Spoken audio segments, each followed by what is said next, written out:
I genuinely do not understand this show, and it's almost embarrassing how much I've thought of it over the past few weeks. For the people who clicked on this video and have no clue what Reborn as a Vending Machine, Now I Wander the Dungeon is, let me give you like a quick plot synopsis.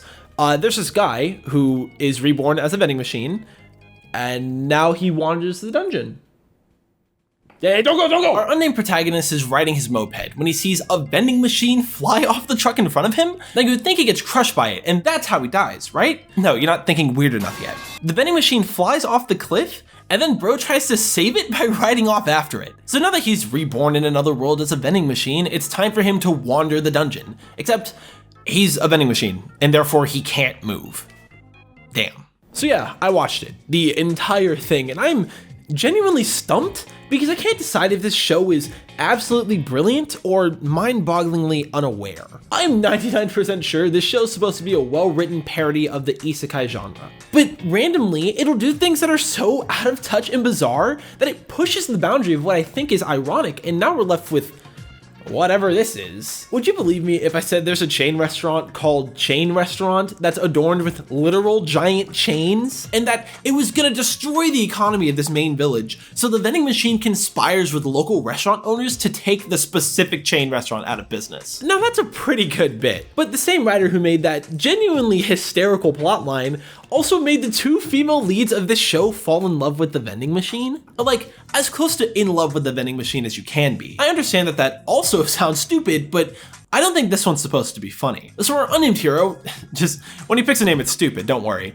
has to make money to earn points. These points keep him alive. Dope. The issue is that he's in the middle of nowhere. He's kind of panicking when a girl named Lamis shows up. She buys some stuff from him and takes him back to her village. Oh, did I mention he can only say specific vending machine related phrases? Lamis's village is where like 90% of the show happens. There really isn't that much wandering in the dungeon, which, yeah, I was disappointed too. When there is wandering in the dungeon though, it's so impossibly bizarre that I struggle to put it into words. So our unnamed hero chooses the name Boxo, which it's not inaccurate, but maybe we could try just a little harder than that? He's asked to go out on a hunt for some frogmen so he can play support. So Lamis straps him on his back and they head out. Coming along on this adventure is a group called the Menagerie of Fools. These are all pretty important people and I don't know a single one of their names. With the exceptions of Akka and Shiro, because their names are literally their hair colors, if I were held at gunpoint, I wouldn't be able to name one, which is insane to me because they're in almost every episode. Since it genuinely doesn't matter and it's probably gonna make remembering them easier in the long run, we're just gonna call them Akka, Shiro, Blue, Hat, and Bow. There's a couple other people with Boxo on this adventure. One of them is Director Bear. He's a bear and the director of the guild. I'm gonna let you decide whether I made that name up or not. So remember how he has to make money to earn points to stay alive? With these points, he can also buy skills to do what's essentially magic. Mostly, he just uses it to change his shape and function, but sometimes he'll use a force field, and later he learns to use it for offense. While the Menagerie of Fools is looking for the frog, someone tries to rob Boxo, which it doesn't really work. A little bit later, they're relaxing when the giant frog they were looking for shows up. Boxo just starts giving everyone 2 liters in Mentos for some reason. And the only reason they figure out what to do is because one of the randoms on the trip essentially waterboards the dude who tried robbing Boxo earlier. They then, and I shit you not, use the Mentos to douse the frog in soda. I guess soda also gets the type advantage over the demon frog. Sure, I'm already this deep in, I don't care anymore. I will say, the show's actually pretty smart about the effects of a vending machine appearing in a setting like this. After he's been in the dungeon for a while, federal agents show up because a metric assload of silver coins are going missing. When they show up, essentially they just have him break some change because it can't do anything else about it. Later in the series, because rumors of Boxo have spread so far, people are coming from out of the woodwork to try and use them. So many people mass migrate to the town that Director Bear goes, "Hey, humans are gross and spreading disease. You got something for that, Boxo?" I start thinking he's gonna carry olive oil. I was trying to say aloe vera, which isn't even in my fucking script, by the way. The script says Zyrtec. I was gonna say aloe vera, and then I almost said olive oil. I start thinking he's gonna turn into a Zyrtec machine or something, right? Condoms. He becomes a vending machine for condoms. So remember the guy who tried robbing Boxo earlier? He saw the federal agents flipping out the coins. So he kidnaps Boxo. Him and his gang take him to their base and lock him up with this character, Hulmi. Hulmi is Lamis' childhood friend, and her only character trait is smart. I've watched the show all the way through in the sub and the dub, and that's all I've got on her. This whole situation sucks, but what happens next? Well, with no leads or evidence, literally every named adventurer shows up to save them. That's fine, a little convenient, but I can handle that. Then the base starts getting blown up, so Hulmi and Boxo are trapped under the rubble in his barrier. Oh, wait a minute, how can I forget? Hulmi doesn't have any money, so how's Boxo gonna keep the barrier running? Well, it turns out they were being held under the criminal treasure room. So when the building blew up, the money bags fell directly on top of the barrier so Boxo can let the money in. Oh shit, Hulmi's running out of air. Well, that sucks, so what does Boxo do? Boxo turns into, and I swear to God I'm not making this up, an oxygen mask vending machine. Yeah, that checks out. Then Hulmi says that if he was human, she would fall in love with him. You were a human being. I'm not sure I could help myself falling for you.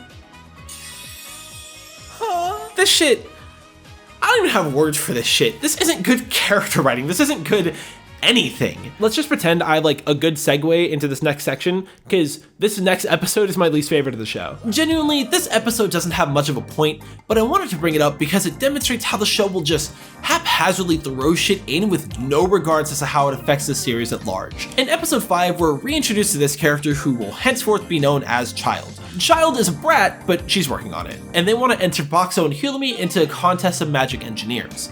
This is all because there will be another Child who is also a brat competing with her engineer. We'll call her Child 2.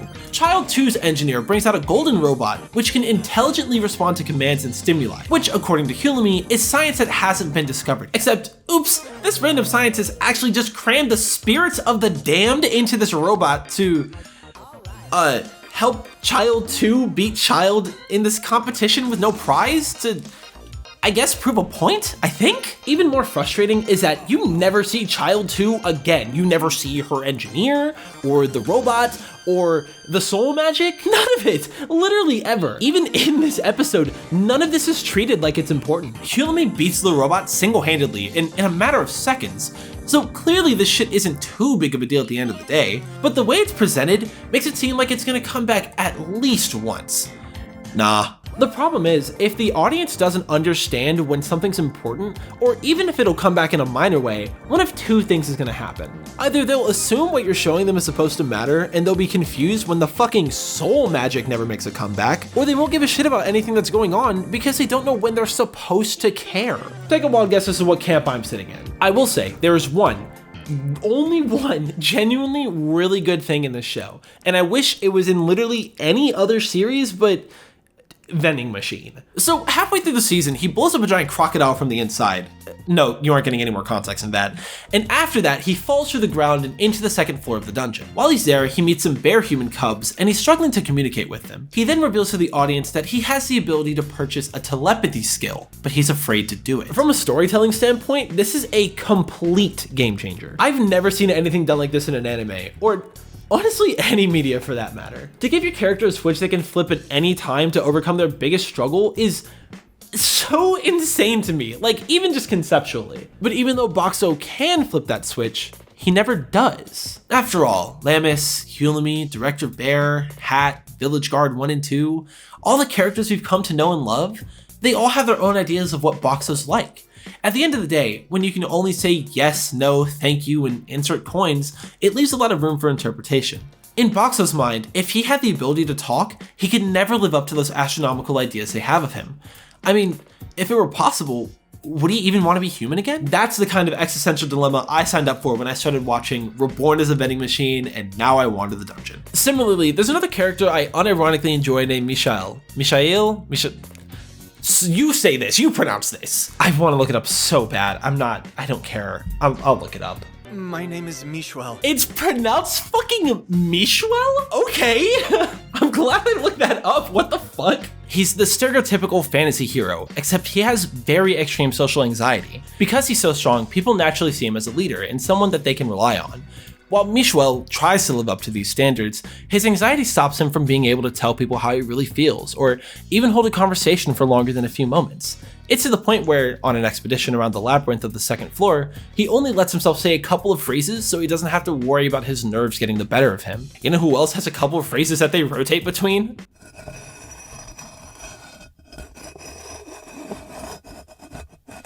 The parallel between Michel and Boxo is very apparent, although the show, smartly, doesn't ever call direct attention to it. They're just two dudes who were blessed with incredible abilities that also happen to suck major dick at talking to people. But more importantly, and I think this is why I like them so much, they both genuinely care for the people around them, even though they can't tell them just how much they do. Full disclosure, I started the script when I was on episode 10, and I was gonna start tiptoeing into my conclusion here, but no, they had to, oh my god. Long story short, they're fighting this really strong skeleton thing, right? Bo and Hulumi, oh, I'm so sorry, I didn't actually introduce Bo. She's like really important and is in like every episode. And so Bo and Hulumi die, and Boxo turns into an AED vending machine? Okay, I guess that counts. Surprising no one, Boxo saves them, and as we're wrapping up the show, we get a scene between the three of them and Lamis.